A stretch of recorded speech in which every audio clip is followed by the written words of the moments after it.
How you doing? This is John, and welcome to John's Long Box. Today I'm talking to you from hell. Okay, this is issue 1, and this is Being a Melodrama in 16 Parts by Alan Moore and Eddie Campbell.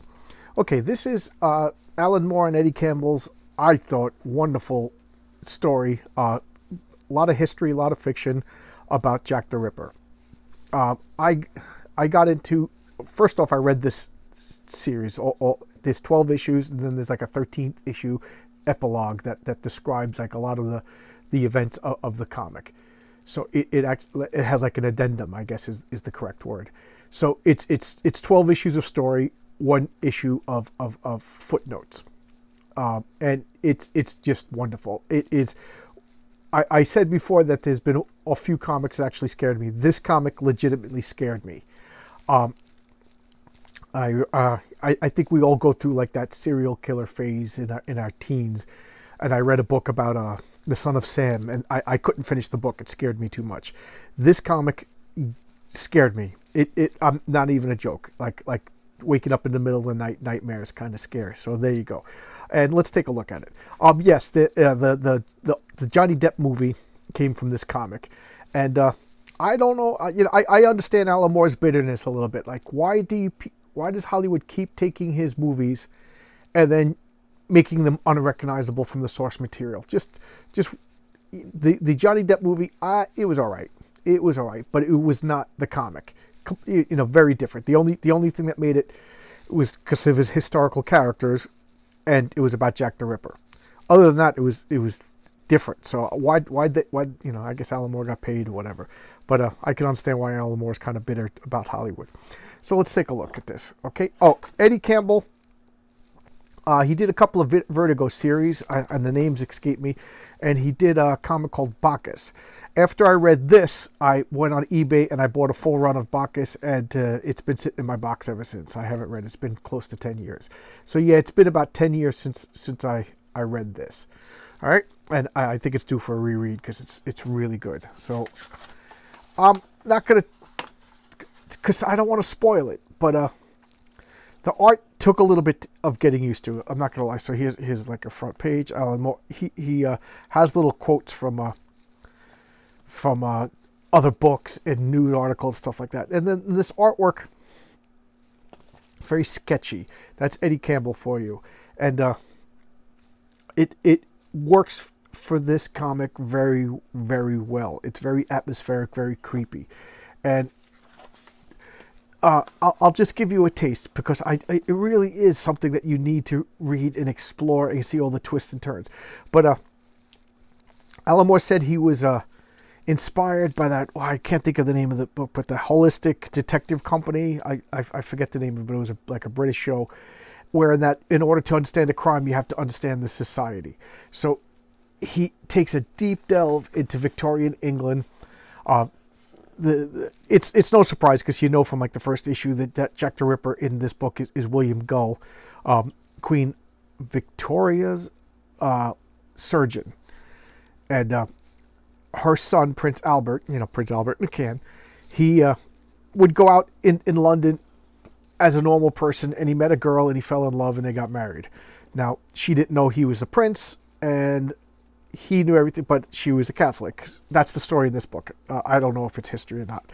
And Queen Victoria freaked out, and he had to have the marriage annulled because she was a Protestant, can't have a Catholic, and they had a kid. So William Gull went out and did something to her brain, gave her some sort of like a treatment, and she went to an insane asylum, and then the kid was sent off someplace because they said it was incestuously born. And but the only problem is there were 4 witnesses at the wedding, so William Gull had to go out and dispatch them, and each crime got a little bit more and more vicious, a little bit more horrific, because he was losing his mind, either the guilt of what he was doing and he was justifying it, and he made it some sort of Masonic ritual. And that's why I loved it. He talked about the architecture. They talked about like Nicholas Hawksmoor. That's how I learned about him, an architecture of modern London. And then they went on about the Masons and the British royalty, and then the Victorian literature, and the paintings at the time. And then William Gull was having these psychotic episodes where he would see into the future. Alan Moore was making that up because they said he suffered in real life. He was suffering from strokes. Again, I'm not going through this comic because I'm talking about the series overall. So just giving you a taste as I talk about it. And he was seeing the future, and it just made it so scary. Again, his letters. Oh, and why is it called From Hell? Because apparently the real Jack the Ripper wrote a letter to the London police, and at the time it was customary to write like where you were from. So like, instead of writing your name, instead of like John Longbox, it would say like from Chicago, and because that's where the letter was written. From Boston, so the letter was from hell, and that gave the people of the time a chill, like this demon was writing a letter from hell. So it's kind of scary, and I cannot sing the praises of this series enough. It's one of Alan Moore's. I think it's one of his lesser known or lesser celebrated works, and to me this is up there with The Watchmen. This is up there with Swamp Thing. It is so good. I could see the art not being your cup of tea, but it really, really, really works with this series and this subject matter. It's like, sketchy and black and white, and I don't know. That's just kind of what I think of at the time, and it is truly terrifying. It's horrific. I said in one of my videos that the old world was cruel. Kindness is a modern thing. Within the past 150 years or so, 100 years or so, that the default setting on humanity was cruelty, and this was like a period, I think, that like blends that between the period of cruelty and there's still cruelty going on in the world today. Don't take me wrong, but back then there wasn't.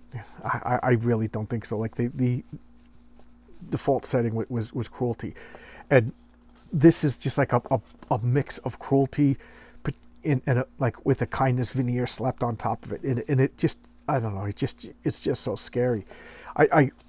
This like Illuminati Masonic stuff, it for some reason it's one of the things that scares me. And I know it's a bad movie, but Eyes Wide Shut, for some reason that movie scares me. Like the whole conspiracy, like Rosemary's Baby, to me is one of the most terrifying movies ever made. Not because of the Satan and stuff like that, but because of the conspiracy of everybody's in on it, and poor Rosemary just has to go along with it. Everybody she turns to is part of this conspiracy, and that kind of stuff scares me. Look, it even goes to the Elephant Man, John Merrick, because they're talking about surgeons and things, and medicinal practices at the time. It's just such an in-depth. It's just such a. In his one of his he's having a vision. He's seen Jabulon, I think it is. It's like Jabulon. This is like supposedly the Masonic deity. I don't know. And because of this book, I got really interested in Masons. I read a lot of books about Masons.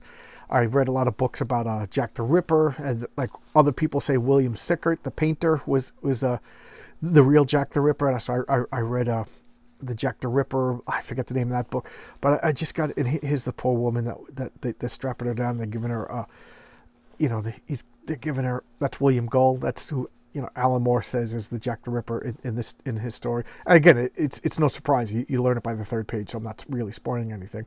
And he's giving her some treatment so that she can't talk about it. And here's some appendix, some notes, like it's a, it's in depth. It's really in depth. It reads like a comic book, but then there's like footnotes and appendices, like it was a college professor doing it.